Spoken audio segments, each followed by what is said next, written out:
One of the hardest transitions in my career was stepping away from highly technical roles to business-focused and risk-centric roles. I think a lot of times as technologists, we understand the underlying technology. We can even explain how it integrates with the network infrastructure. We can talk about intrusion detection all day long. But at the end of the day, business leaders don't understand the tech.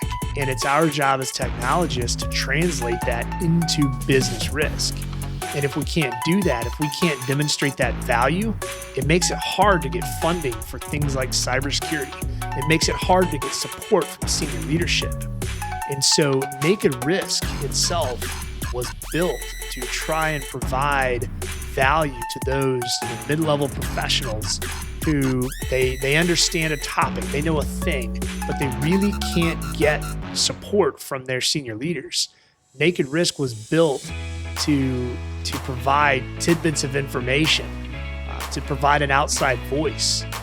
And for me, learning to communicate and speak on risk has been the most invaluable skill in these types of roles.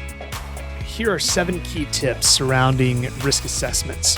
Number 1, scalability starts with sanity. So the first time you build a risk assessment, let's not over-engineer it. I think a lot of times people will want to map risks to applications, maybe the underlying infrastructure technology, or map them to third-party vendors. You can do all those things eventually, but especially if you're building a risk assessment for the first time, keep it simple. That helps you keep track of it. That also helps you communicate business risk effectively. Number 2, subjectivity is a trap. You just need to move fast. And what that means is, sometimes we get caught up in, quantifying a likelihood or the impact, let's say. So we can sit and stare at a risk and think, that risk is likely to happen. But on the other hand, it may not happen often. Just pick something and move on. As technologists, it can be easy to get stuck in the details and want to make it perfect. And when building these out, there are a lot of risks to identify. You can't be perfect on every one. So be a little bit subjective, pick something and move on. Number 3, use what's already built. So if you're focused on cybersecurity, specifically on the technical side, I'd look at the CIS framework or pick an industry framework and list out the subcategories of the controls. So if you're using CIS, for instance, list out 5 risks that fall under the CIS control, security awareness, and education. So do 5 risks and then move on to the next CIS control, do 5 more risks. The reason for that is it helps ensure you get a well-rounded risk assessment and you're not just shooting from the hip. Number 4, control effectiveness is better than control existence. And what that means is, MFA, let's pick on MFA. If you have MFA enabled, is it actually enabled effectively? You have 30 or 40 people that may be exempt from that MFA control. If so, sure, you've got the control in place, but it isn't effective. It's a weak control. So make sure you document that as such, and it'll help you prioritize when you go to remediate and help manage these risks in the future. Number 5, risk assessments should breathe. So doing these, point-in-time assessments can be helpful, but what I would do is make it a living document. Maybe that's every quarter you sit down, update the document, and make your notes and capture a point in time and report that where needed. But don't just do a risk assessment and think that's it. It needs to be a living, breathing document. Number 6, just because it's a low risk doesn't mean that there's no risk. So don't ignore the risks that are just sitting there with these lows and moderates.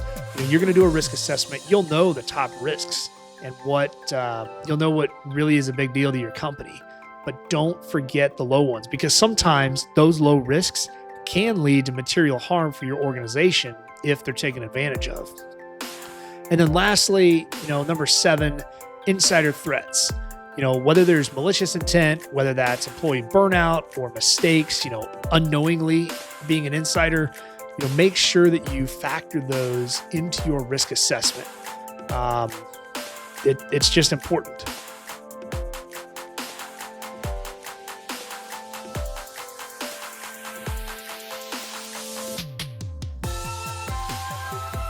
So here's an example of a cybersecurity risk assessment.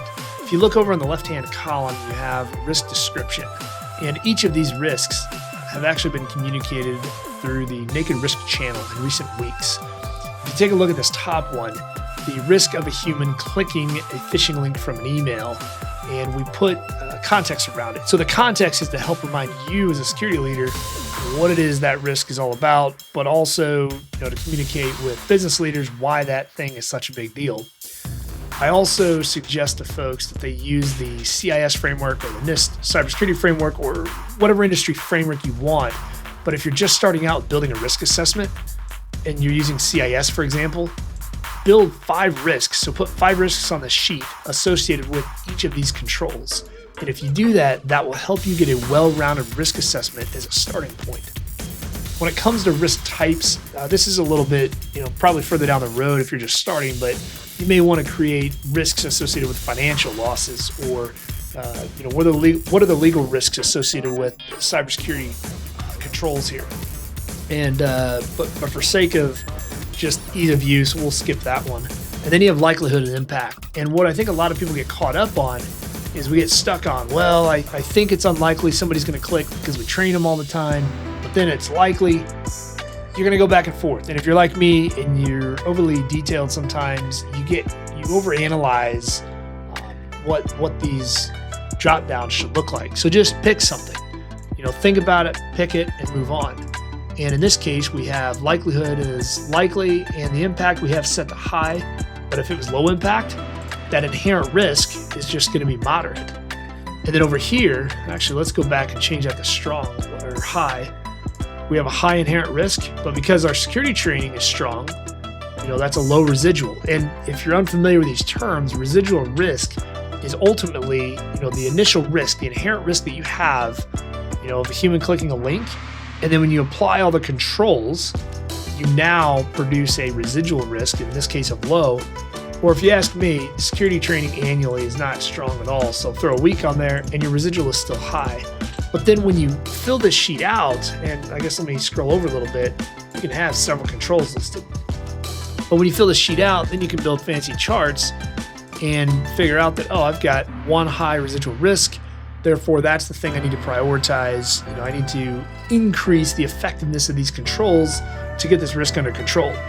And then as mentioned earlier, you want to make sure that you aren't just prioritizing high and critical risks. You also want to make sure at some point you're prioritizing low risks as well.